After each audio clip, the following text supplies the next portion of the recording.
Olá galera irada, tudo certinho com vocês? Hoje temos uma aula especial e um super convidado. Hoje falaremos de chuva ácida e eu convidei um grande amigo, grande parceiro, um grande irmão. Apresento a vocês o professor Robinho de Química. Ah, Robinho, te apresenta pra galera aí, né? Salve moçada, salve futuro calor, é com enorme prazer que estou aqui no canal Geografia Irada para dar aquelas dicas show de bola sobre o assunto chuva ácida, a gente fazer um bate-bola interessante de geografia e química, algo bem interdisciplinar, bem bacana para você. Para você. Então, Robinho, eu vou começar perguntando, tu vai respondendo, tu pergunta para mim e a gente faz esse bate-bola para a galera poder entender bem. Então, primeiro, é sabido que toda chuva tem uma leve acidez, né? E essa acidez, seja da chuva, seja do sol, é medida pelo pH. E o pH neutro é 7. Exatamente. Um detalhe importante é que o pH neutro ele é 7 se a gente tiver a temperatura de 25 graus. Isso é importante citar. A gente meio que tradicionalmente cita o pH 7 de qualquer maneira, mas isso é uma temperatura, porque a temperatura influencia. Só para você ter uma ideia, se nós tivermos uma temperatura de 60 graus, esse pH neutro não é mais 7. Esse pH neutro é 6,5. Ok? Então a temperatura é um fator extremamente importante na medição do pH. E voltando a falar da questão da chuva, a chuva normal, entre aspas, ela é levemente ácida, por quê? Devido à concentração de quem? Do gás carbônico, ok, presente na atmosfera. Nessa reação gás carbônico com água, a gente tem a formação de um ácido, que é o chamado ácido carbônico, que é um ácido fraco. Por isso, a ideia de uma chuva levemente ácida. Beleza, e essa chuva ácida, então, nós vamos falar agora para a galera a formação. Então, naturalmente, como a gente fala, nós temos elementos natureza, né, como eu falo, que ele é um elemento natural, né, uma erupção vulcânica, ela libera gases e esses gases vão potencializar, claro que não no potencial como a produção dos combustíveis fósseis, deixar aquela chuva ácida. Mas quando a gente está falando dos grandes problemas gerados para a chuva ácida, para a sociedade, nessa questão da mudança, perdas de biodiversidade, nós estamos associando na queima de combustíveis que vão gerar óxidos, que vão se misturar com água e vão se transformar em ácidos. E agora o Robinho vai explicar quimicamente para você como isso funciona. Manda bala, Robinho, explica para nós. Simbora, moçada. Classicamente nós temos impurezas. Essas impurezas de enxofre, nitrogênio. Então, na verdade, quando a gente queima esse combustível fóssil, na verdade a gente tem a formação do SO2, desse óxido. Esse óxido ele oxida, olha o O2 aqui, ó. O SO2 oxida e vai formar o SO3. Então, Robinho, por que oxida? Se a gente der uma viajada em número de oxidação, o número de oxidação do enxofre de mais 4 ele vai para mais 6.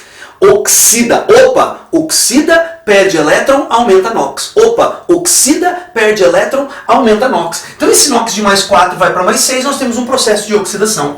Esse SO3 reage com a água e aí sim vai formar um ácido sulfúrico. Esse é um ácido forte. Ok? Por isso que nós vamos encontrar valores menores de pH. Um outro ácido que pode ser formado é o ácido nítrico. Aí a gente usa o quê? Os óxidos de nitrogênio. Dióxido de nitrogênio e NO2. Ao reagir com água, forma o ácido nítrico e o ácido nitroso. Pô, Rubinho, mas tu nem falou do ácido nitroso? Não, eu falei desse cara porque ele é um ácido fraco. Então, o nosso olhar quimicamente está onde? Nesse ácido formado, porque esse é um ácido forte. Eu poderia fazer uma analogia que essa reação do SO2 ao reagir com água, se você pegar aqui, ó, SO2 com água, forma um ácido que é H2SO3, que é o sulfuroso. Rubinho, tu nem comentou dele. Não comentei e repito, porque é um ácido o quê? Fraco. O nosso olhar na questão da chuva ácida está onde? No ácido sulfúrico e no ácido nítrico. Legal? Beleza, então a gente falou, né, que os principais, o que potencializam para a gravidade da chuva ácida é a utilização de combustíveis fósseis, então as fontes de energia. E se você perceber quais são as duas fontes de energia mais utilizadas no mundo, primeiro o petróleo, segundo o carvão mineral. Né? O petróleo, sabe que se eu queimar ele eu vou ter vários derivados, mas ele também vai ser utilizado, por exemplo, no transporte individual. Por mais que tenhamos aí o carro elétrico surgindo, o carro híbrido vindo com força, nós temos essa questão ainda de grande parte do motor a combustão. Então a quantidade de veículos numa cidade, num país como o Brasil, que tem um transporte rodoviário como principal meio, vai ter aí, né, o potencial da liberação de vários óxidos. que o Robinho já vai entrar para ajudar, e também o carvão mineral, que além de ser utilizados, né, em siderúrgicas, também é muito utilizado em termoelétricas e também em algumas outras fábricas e outras maneiras, né, que se utiliza o carvão, fábrica de cimento. Nós temos aí várias utilizações e essa liberação desses óxidos vão potencializar. Aí tu vê a China, que utiliza muito carvão mineral, tu vê, né, a Índia, tu vê os Estados Unidos, são locais onde nós temos a formação, né, e o acontecimento de muito chuva ácida. E o Robinho, se puder agora dar uma explicada nessa questão química para a galera aqui. Então, olha só, a gente focou muito legal na questão dos óxidos, mas é importante citar que essas impurezas dos combustíveis, nós temos, por exemplo, o enxofre elementar, e lembra, esse enxofre, ao sofrer processo de queima, ao sofrer oxidação, ele vai para a formação de SO2. E no petróleo, claro que o enxofre é o grande detalhe, né? A gente fala muito na questão de dessulfurizar combustíveis.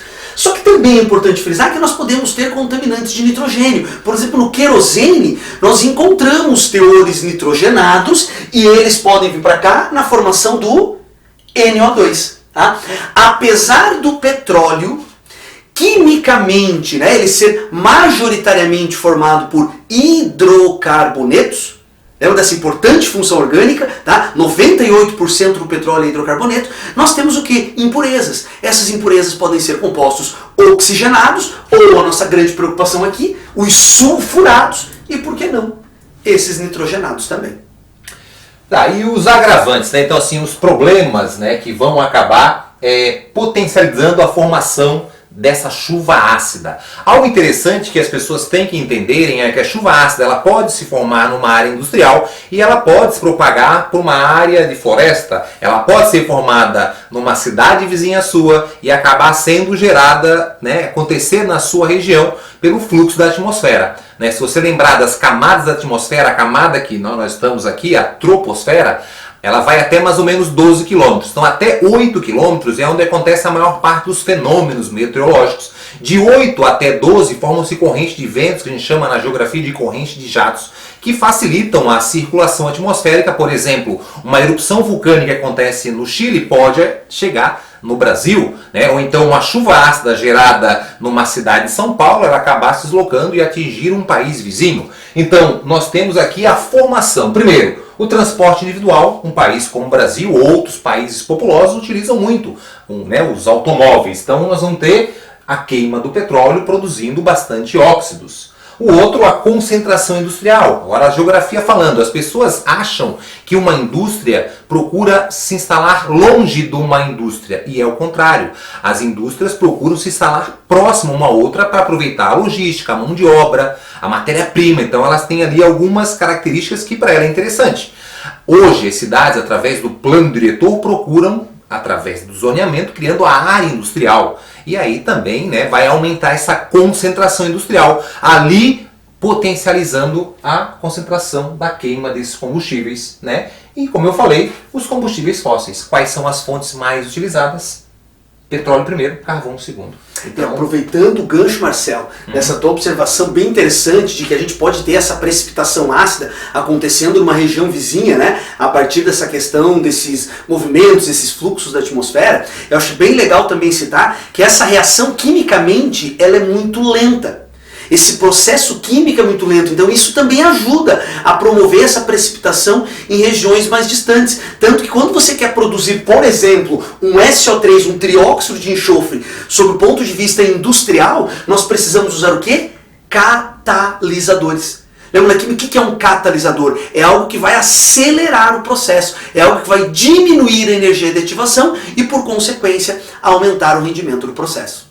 Beleza? Beleza. E aí as consequências, tá? O que vai trazer como consequência? Essa primeira observação, quando eu vou dar aula presencial e alunos que participam na plataforma, no canal e comentam, mas como, Marcelo, vai chover e vai pegar fogo, né? Não é a chuva lá, choveu, alguma coisa aí, né, de outro mundo, não. Ela vai cair a precipitação, né? A pluviosidade, a chuva cai em um determinado local, essa concentração de ácido vai ficar na vegetação, vai outro dia acontecer ali a insolação, que vai ter a potencialidade de gerar uma queimada, né? Nós temos a corrosão de praça, né? Então nós temos estátuas que já foram questões do Enem. Uma estátua normal, anos atrás, e depois de um tempo ela sem o nariz. E o que aconteceu ali? Resposta era chuva ácida. Ela provoca, né, essa acidez, vai corroendo ali as estátuas. E por último, também já foi questão do Enem, Robinho, qual é a consequência da chuva ácida? A mortalidade da vegetação. Até comentei contigo antes que alguns alunos, mas eu botei lá, eu respondi que era a acidez do solo, e não tem nada relacionado a isso, né? A acidez do solo,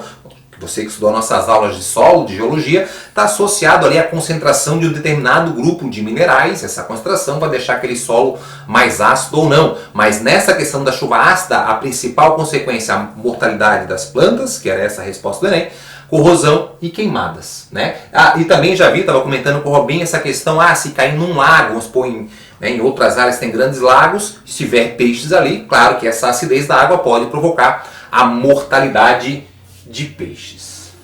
Show de bola na questão da corrosão, quimicamente, trocando uma ideia nisso, principalmente se você tem estátuas que sejam formadas por carbonatos, né? Por exemplo, um calcário, carbonato de cálcio, por exemplo. Esses carbonatos, eles reagem com ácidos fortes, por exemplo, com a questão do ácido sulfúrico. Então é isso que provoca essa questão da corrosão sobre o olhar químico da coisa. E para fechar, Robinho, como que vamos amenizar? Como é que a gente vai não acabar com a chuva ácida, né, mas conseguir reduzir bastante a sua incidência? E essa pergunta é legal, né, Marcelo? Porque as questões do Enem hoje, elas não querem simplesmente que você saiba qual é o problema. Então é importante a gente atenuar, a gente achar processos para amenizar essas situações. Então a primeira eu coloquei aqui combustíveis limpos, né? Então assim, utilizar fontes de energias que vão liberar menos poluentes.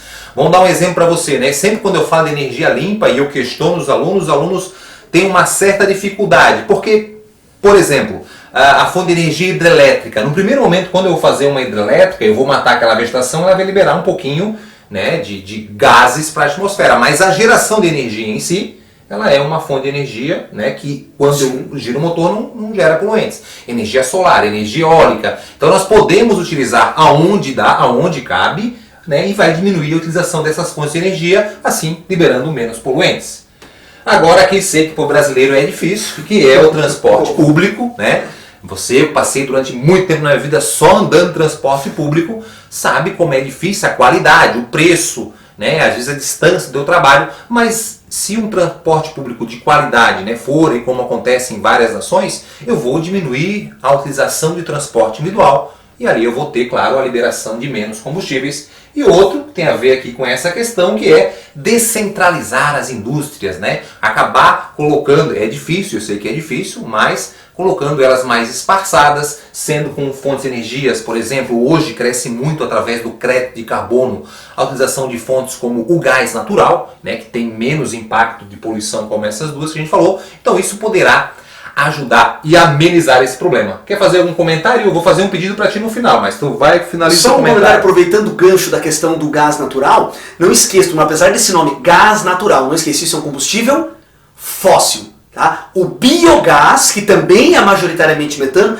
esse sim é um combustível renovável, que é a decomposição anaeróbica da matéria orgânica. Gás natural, combustível fóssil. Biogás, combustível renovável. Majoritariamente, esses dois combustíveis possuem metano. Sim, não, eu digo, eles trazem menos prejuízo. Sim. E eu sempre explico, quando eu falo para a galera em fontes de energia, que a formação do gás natural está muito associada à formação do petróleo. Perfeito, mestre. Mas para fechar, Robinho, eu vou te fazer um desafio. Para quem não conhece, eu e o Robinho, a gente deu aula há muito tempo juntos, tem uma amizade, e a gente utiliza muita música, né? Utilizava muita música, tínhamos uma banda de professores que fazia aulões aí por várias cidades, e a gente fez uma música, eu e ele juntos. A música se chama Chuva Ácida. Sei que faz tempo, não sei se tu lembra muito da música, que é uma música que foi escrita pelo Tiaguinho, que é a Fugidinha, mas que o Michel Teló ficou famoso e nós criamos a Chuvidinha.